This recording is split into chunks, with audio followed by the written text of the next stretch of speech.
Hi hello नमस्कार मित्रमैत्रिणींनो, मी संध्या तुम्हा सर्वांचं स्वागत करते साफसफाईच्या आजच्या आपल्या नवीन पॉडकास्टमध्ये. चला तर मग मंडळी, जास्त वेळ वाया न घालवता सुरुवात करूयात आजच्या आपल्या चर्चेला. तर मंडळी, फायनली आपल्या तोंडावर दुनियाभरचा दुखवटा पडलेल्या काकू म्हणजे झोंबल काकू आल्या आहेत भारतात, आणि त्यांच्यासोबत त्यांचा दुखवटा युरोपातून भारतात घेऊन आल्या आहेत. आणि आपल्याला तर माहितीच आहे की आपल्या झोंबल काकू स्क्रिप्टेड वागण्यात किती एक्सपर्ट आहेत. ती चाळराणी फणश्रीसारखी बघा, ती कशी खोटं बोलण्यात, तिने कसं खोटं बोलण्यामध्ये लपवाछपवी करण्यात डिग्र्या मिळवल्या आहेत, 1760 सर्टिफिकेट्स वगैरे जमा करून ठेवलेले आहेत. तसंच काहीसं ह्या झोंबल काकूने सुद्धा केलेलं आहे. म्हणजे जेव्हा बघावं त्या फणश्रीच्या तोंडावरती कसं तेल पचपचलेलं असतं, तेलावरती कसं तेल चमकत असं तिच्या चेहऱ्यावरती टोपलंभर तेल लावल्यामुळे ना तिचा चेहरा असा हॅलोजन लाईटसारखा चकमक चकमक करत असतो ना, तसाच काहीसा चेहरा ह्या झोंबल काकूचा असतो. म्हणजे हिचा चेहरा चकमक चकमक करत नाही, हिचा चेहरा कोमेजलेला असतो, तो असा डल पडलेला, असं वाटतं ना एखादा पाव आहे ना बुरशी येऊन पडलाय असं काहीतरी दिसतं. म्हणजे ती तेल लावून भागवते आणि ही महागाचे क्रीम पावडर सनस्क्रीन लोशन लावून आहे ना चेहरा पार हिने खराब करून घेतलाय. म्हणजे तो चेहरा पार सुकून गुदमरून आहे ना कोमेजून गेला, असं काहीसं झालं हिचं. आणि आजकाल ह्या बोंबल काकूंनी परत त्यांचं ते रटाळ रुटीन आहे ना चालू केलं. म्हणजे एका दिवसात 4-4 व्लॉग रेकॉर्ड करायचे आणि पोस्ट करून सांगायचं की नवीन दिवसाची नवीन सुरुवात, असं तसं. म्हणजे ह्यात काय अर्थ आहे का, मला काय कळतच नाही. म्हणजे एकाच दिवशी 4-4 व्लॉग रेकॉर्ड करते बाई आणि नवीन दिवसाला एक रोज व्लॉग टाकते, तर मग त्यात नवीन दिवसाला नवीन सुरुवात म्हणायची काय गरज आहे झोंबल काकू? एकाच दिवशी 4-4 व्लॉग रेकॉर्ड करता तुम्ही, म्हणजे दुपारी जरी व्लॉग रेकॉर्ड केला तरी तुमची ती नवीन दिवसाची नवीन सकाळ असते का? म्हणजे मला तर काय कळतच नाही. तुम्ही कोणाला मूर्ख बनवता? तुम्ही स्वतःला मूर्ख बनवता, तुमच्या ऑडियन्सला मूर्ख समजताना मला काही कळतच नाही. एवढं फेराफेरी करण्याची काही गरज नाही हो काकू. सरळ सांगा की माझ्याकडे आता भरपूर कंटेंट आहे म्हणून मी एका दिवसात 4-4 व्लॉग शूट करते. दुपारला पण तुम्ही सकाळ म्हणता, रात्रीला पण तुम्ही सकाळ म्हणता. म्हणजे कुठल्या रात्रशाळेत शिकून आलात तुम्ही काय माहिती. आणि मी आता ह्या लोकांची ना मंडळी गुरुपौर्णिमेची रील पाहिली. म्हणजे ती रील बघून मला एवढं हसायला आलं ना लिटरली, कारण ते कारणसुद्धा तसंच आहे. म्हणजे किती ते स्क्रिप्टेड वागतात हे दोघं नवरा बायको. म्हणजे मंडळी बघा, ह्या बनाय काकाला झोंबल काकूला आईचा बर्थडे लक्षात राहत नाही, सासूचा बर्थडे लक्षात राहत नाही, वुमन्स डेला सासू नाही आठवत, बर्थडेला मदर्स डेला त्या मण्याला त्याची आई आठवत नाही, बर्थडेला त्याची आई आठवत नाही. पण काल गुरुपौर्णिमा होती तेव्हा ह्या दोघा नवरा बायकोला आईची आठवण आली, सासूची आठवण आली. म्हणजे कंटेंट पुरतं ह्यांना आईची पण आठवण येते आणि सासूची पण आठवण येते. पण बड्डेला किंवा इतर वेळी आई तू कशी आहेस, तू खाल्लीस का, तू जेवलीस का, ह्या गोष्टीला ह्यांना आईमध्ये गुरु दिसत नाही किंवा आईमध्ये जीवसुद्धा दिसत नाही. फक्त कंटेंट पुरता ह्यांना आई दिसते, सासू दिसते आणि आईचं प्रेम जागू होतं. इतर वेळी ह्यांना आईसोबत मिसळ खायला जायचं आठवत नाही किंवा आईसोबत फिरायला जायचं आठवत नाही वगैरे वगैरे. किंवा त्या बण्याची आई तर एकटीच राहते, त्या एकट्या काकोबाई कसं मॅनेज करतात सगळं हे ह्या बण्याला पडलेलं नसतं आणि त्या झोंबलीला तर काय घेणं देणंच नसतं. किंवा कारण केलं तर किती केलं तर सून आहे ना ती. ज्या सासू सुनेचं भांडण खटकत नसेल ती सासू सुना कसल्या. आणि झोंबल काकू तर ह्यामध्ये एक्सपर्ट आहेत. इतर वेळी त्या काकूबाई कसं जगतात, काय करतात, कसं ती सासू म्हणणारी राहते, कसं एकटी एकटी मॅनेज करते, कसं ती इमोशनली कुणासोबत व्यक्त होते, ह्या सगळ्या गोष्टीचं ह्यांना काहीच पडलेलं नसतं. फक्त आणि फक्त कंटेंटलाच ह्यांना आई आठवते, सासू आठवते, भाऊ आठवतो, वहिनी आठवते, भाचा आठवतो, सासू आठवते, सगळ्या गोष्टी आठवतात. म्हणजे ह्या असं झालं ना, मनी नाही भाव आणि देवा मला पाव असं. आणि बोंबल काकूचं तर आजकाल बाबा किती वळवळ करायला लागलात ना, ते तर दिसतेच आपल्याला. म्हणजे ही बाई आहे ना जर्रासुद्धा गप्प बसू शकत नाही. सगळीकडे हिची फालतू वायफळ बडबड आणि लुडबुड चालू असते.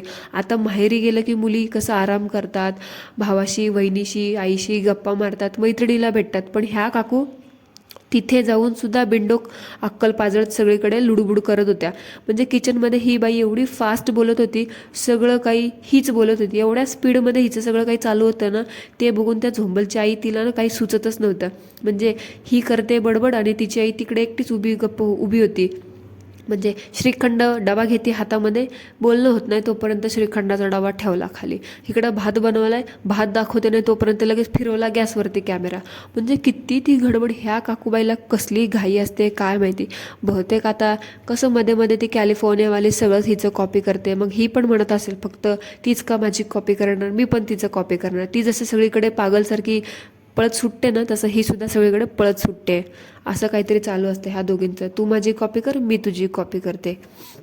आणि मंडळी, तुम्ही अजून एक गोष्ट नोटीस केली का की बन्या काका आणि बोंबलनी ज्या व्लॉगमध्ये गुरुपौर्णिमेची नाटकं केली होती आईला घेऊन आपल्या त्याच व्लॉगमध्ये बन्या काका लगेच झोंबलच्या घरी रिटर्न आले. म्हणजे झोंबल जे म्हणत होती ना की बन्या काका खूप महत्त्वाच्या कामासाठी नाशिकला गेलेत, ते काम ते काम पूर्ण करून ते काका परत येतील मला घ्यायला आणि मी परत सासरी जाईल. तर मंडळी, ते काम दुसरं तिसरं काही नसून फक्त गुरुपौर्णिमेचं रील आणि व्लॉग शूट करायचं होतं. बाकी अजून स्पेशल असं काही नव्हतं.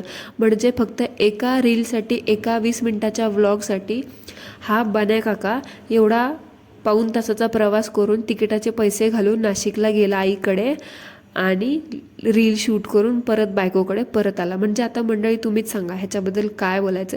फक्त एक रील शूट करण्यासाठी हा पागल माणूस नाशिकला गेला. पण ह्याला सर्वात पहिले आपली एकटी आई असते, एकटी राहते, तिला बायका पोरांना घेऊन तिच्याकडे भेटायला जावं हे काही सुचलं नाही. म्हणजे मंडळी बघा आता ह्या बोंबलची हिपोक्रेसी, कसं आणि काय म्हणायचं.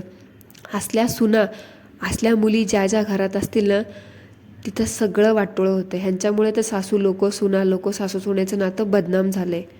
आणि मंडळी, तुम्ही आता ह्या झोंबल काकूची हिपोक्रेसी बघा.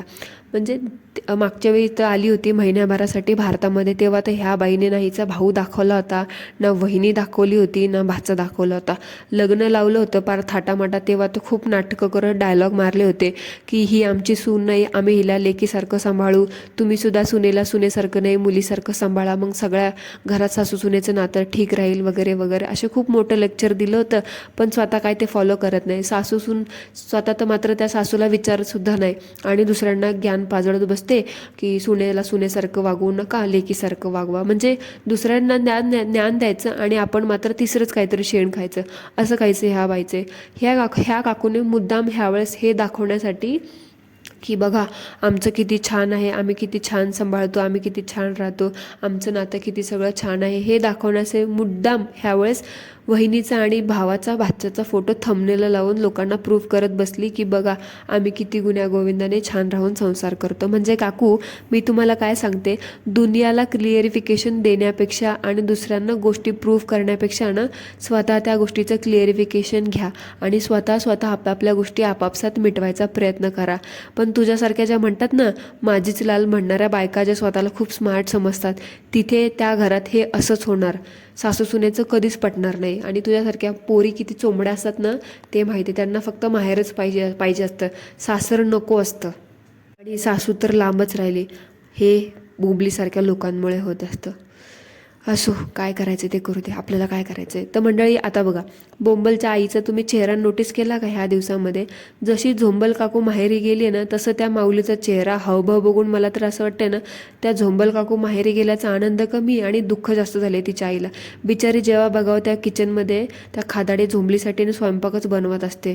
म्हणजे ती आई पण म्हणत असेल, बाई कधी जातेस तू सासरी, काय माहिती तुझ्यासाठी खायला बनवून आहे ना वैताग आला. म्हणजे गेली तर साळूवडी खा, श्रीखंड खा, साबुदाणा वडा खा, वडापाव खा, हे खा ते खा, नुसतं खायचं.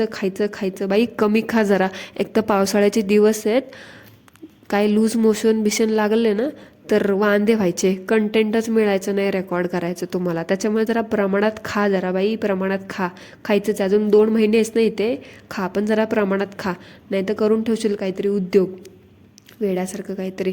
पण मला ती गोष्ट जाणवली आणि काकूंनी प्रूफसुद्धा केली आजच्या व्लॉगमध्ये की लोक असं मला म्हणतात की माझी आई खुश दिसत नाही. पण मी तुम्हाला सांगते, माझी आई एवढी एक्सप्रेसिव्ह नाही आहे. माझ्या आईला एक्सप्रेशन देता येत नाहीत किंवा माझ्या आईला गोष्टी एक्सप्रेस करता येत नाही. तिला हेच सांगता येत नाही की मी किती खुश आहे. असा कोणता माणूस असू शकतो, की अशी कोणती आई असू शकते की जिला 7 समुद्रापार आपली आलेली मुलगी, जावाई किंवा नातवंड ह्यांना बघून सुख किंवा आपली खुशी एक्सप्रेस नाही करतायत. म्हणजे हे लोक ना पॅरलल युनिवर्समधून आलेले आहेत असं ह्यांना दाखवायला करतायत किंवा ह्यांना असं दाखवायचं काय माहिती. म्हणजे मला कळतच नाही की हे लोक काय प्रूफ करत असतात आणि काय चालू असतं ह्यांचं. आणि आता झोंबल काकूने त्यांचं सगळ्यात मोठं सिक्रेट रिव्हील केलं की त्या भारतात कशासाठी आलायत. म्हणजे हे असं झालं, खोदा पहाड आणि निकला चुहा. तर बोंबल काकू आलेले आहेत भारतात त्यांच्या त्या भावाचं लग्न करण्यासाठी, पण ते पण धाकट्या भावाचं लग्न करण्यासाठी. म्हणजे मोठा मदवा राहायला काय म्हणतात, थोरला राहायला बाजूला, धाकट्याचं आणि मधव्याचंच उरकून बसलं ते लोक. म्हणजे झोल काय नेमकं ना मला काय कळतच नाही. म्हणजे एवढं तो आऊचा बाऊ तर ह्या काकूनी एवढा केला होता ना, म्हणजे खूप मोठं काम आहे माझं, खूप मोठं काम आहे, अर्जंट काम आहे, खूप बंदोबस्त करायचे तर वगैरे वगैरे, म्हणून मी येते भारतात असं तसं. पण ते मी नेहमी म्हणते तसं, जी यूट्यूबर जी धुनी भांडीवाली खोटं बोलणार नाही, ती यूट्यूबर धुनी भांडीवाली कसली. आणि एखादा टॉपिक घेऊन त्याच्यावरती 10 व्हिडिओ बनवायचं ह्या लोकांना ना चांगलं माहिती. आणि जे लोक असे विषय खेचून व्हिडिओ बनवणार नाहीत ना, ते यूट्यूबर नाहीतच. आणि हेही वेळोवेळी प्रूफ करत आली आहे.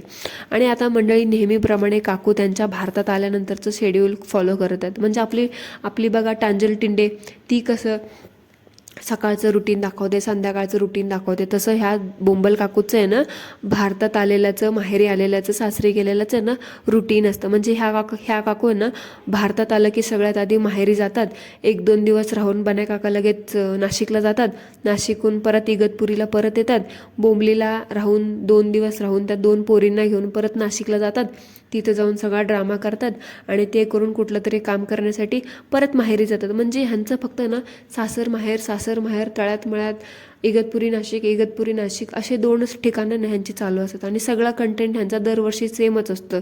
म्हणजे ही बाई ना एक शेड्यूल, एक आयटनरी, एक सगळं फॉलो करून येते की 2 दिवस कुठे राहायचं, 2 दिवस कुठे राहायचं, काय करायचं, कशी ॲक्टिंग करायची, काय करायचं, हे सगळं फिक्स करते.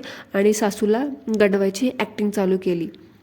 म्हणजे ठरवलंच आहे. आणि सासरी गेली नाही तोवर हिचं चालू झालं की बाबा सासूला मिठी मारायची, कसं करायचं. मला तर वाटतं ना बहुतेक ते पोरींनी, त्या तिच्या 2 लहान पोरींनी गेल्या कसं आजीला लगेच मिठी मारली, पण हिथे गेल्यावरती ना बोंबल काकूनी पण मिठी मारली. या पोरींच्या चेहऱ्यावरती आनंद दिसत होता, बन्या काकाच्या चेहऱ्यावरती पण आनंद दिसत होता, पण बोंबलीच्या चेहऱ्यावरती आनंद काही दिसत नव्हता. बिचारा बन्या बॅगा घेऊन पुढे मागे आणि ही पुढे जाते तरी म्हणते चला, दारातच उभी आहे तरी पण म्हणते चला चला. म्हणजे सासूला बघून हिची कशी फाटते ना, म्हणजे बहुतेक काहीतरी उद्योग करून ठेवले तिने, तेव्हा तर हिची सासूकडे जायची. इथं असं असतं, बन्या तू चल माझ्यासोबत, नाही तर मी घाबरते, असं म्हणत बिचारी पुढे असते. मला तर वाटते बहुतेक त्या पोरीनं ज्या प्रकारे आजीला बघून आजीच्या गळ्यात पडल्या ना, ते बघून मला तर असंच वाटतं की त्या मुलींना पण आहे ना टॅक्सीमध्ये बसून आधी असं सांगितलं असावं, गेल्या ना नाशिकच्या आईला ना असं जाऊन मिठी मारायची, असं जाऊन हक करायचं, असं जाऊन किसी द्यायची, असं सांगितलं असावं. आणि तिथं गेलं नाही तोपर्यंत काकूंनी पण सासूला मिठी मारली, ते पण ऑन कॅमेरा. म्हणजे आता काकूंची ॲक्टिंगला सुरुवात झालेली आहे. तर आता यापुढे ह्या बोंबलचे असे स्क्रिप्टेड आणि ॲक्टिंग करणारे सासूसोबतचे व्हिडिओ आपल्याला बघायला मिळतील, यात काही शंका नाही. सो मंडळी तयार रहा बोंबल काकू आणि बन्या काकाचे ॲक्टिंग पचवायला आणि त्यांचा क्रिंजपणा बघायला, कारण ह्यांच्यात स्क्रिप्टेड व्हिडिओ आपल्याला रोज बघायला मिळतील. सो मंडळी that's it for today. I hope तुम्हाला आजचा आपला पॉडकास्ट आवडला असेल. एनर्जी जरा लो होती कारण आज सकाळी काही लोक आली होती कॉमेंट बॉक्समध्ये घाण करायला, त्याच्यामुळे थोडंसं एनर्जी डाऊन झालेली आहे. सो मंडळी थँक्यू सो मच, धन्यवाद.